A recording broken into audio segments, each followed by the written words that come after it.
nice day. I've had a lovely day and I'm all ready for bed. I hope you're all cozy and ready for the next part of our story. And we're about to find out what happens to that family who were trying to get to Eli. I hope you're all cozy and ready, and let's begin our story. This isn't working, Punchinello thought, but he didn't know what to do. We are so cold and hungry, the mother moaned. I have cloves, yelled Hand, running towards his house. I know how to cook, shouted the mayor's wife. She caused the mayor to look at her. I did cook, she told him, and hurrying away. Once, a long time ago. Well, maybe I helped someone else cook, but I can try. But she didn't know how to cook. She returned with burned bread and cold soup. And Hand brought cloves, but not cloves the family could use. They were cut to fit his short and square body. This isn't working, Punch said to himself again. But he didn't know what to do. Neither did anyone else. The family shivered and their tummies still growled. What's worse? The Wemmicks began to argue with each other. Your food's not fit to eat, Splint told the mayor's wife. And your wheel is no good for rolling, she replied. When Lucia chuckled, Splint yelled at her, and you haven't helped at all. Well, I don't know what to do. None of us do, said Punchinello. That's our problem. He flopped down on a box and plopped his chin in his hands. Something isn't right. Everyone grew quiet. You bet it's not right, agreed Lucia. But what do we do? Punch lifted his head and smiled. I know. Let's go ask Eli. Everyone liked that idea, so together they walked up the hill to Eli's workshop. Punchinello knocked on the big wooden door, and Eli opened it, wearing his apron and a warm smile. Hello, friends. He sat down on the bench. How can I help you? They told him about the family of travelers. As they described the broken wheel, Eli nodded. I know. When they told their maker about the lost clothing and ruined food, he nodded again. I know. They're coming to see you, Eli, Lucia added. I know, Eli smiled.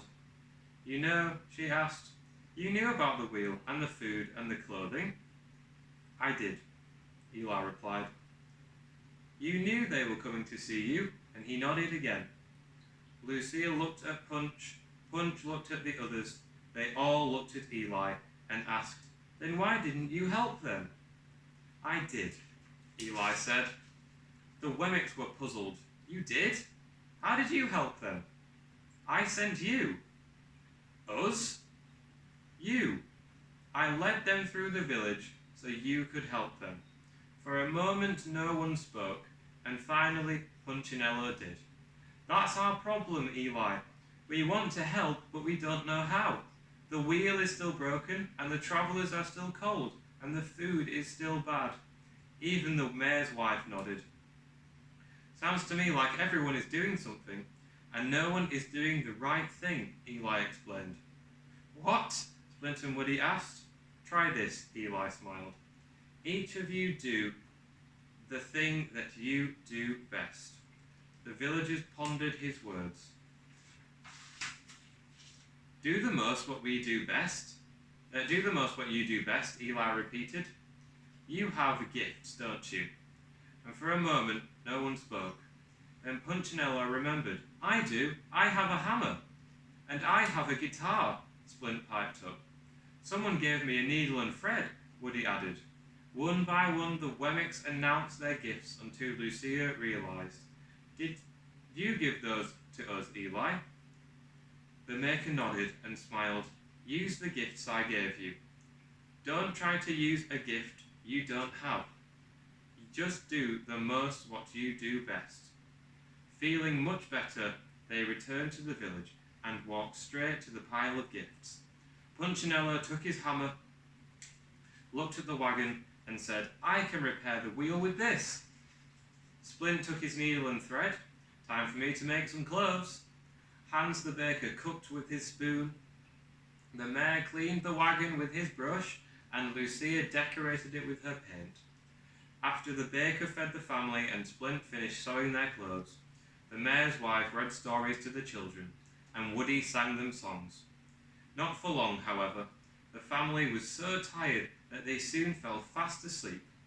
All the Wemmicks agreed to meet the next morning and take the travellers to Eli. As the sun rose, a group of happy Wemmicks led the wagon and the travellers up the hill. The birds sang and the Wemmicks smiled, and when they reached Eli's house, he was glad to see them. "Looks like you made some progress." "We sure did, Eli," Punchinello smiled. "Thank you for those gifts. Know anyone else who needs some help?" And that is the end of our story. Eli helped all of those people use their gifts to help the family, and it all went really well. So thank you for joining me for my bedtime story. I hope you've all had a really, really nice week.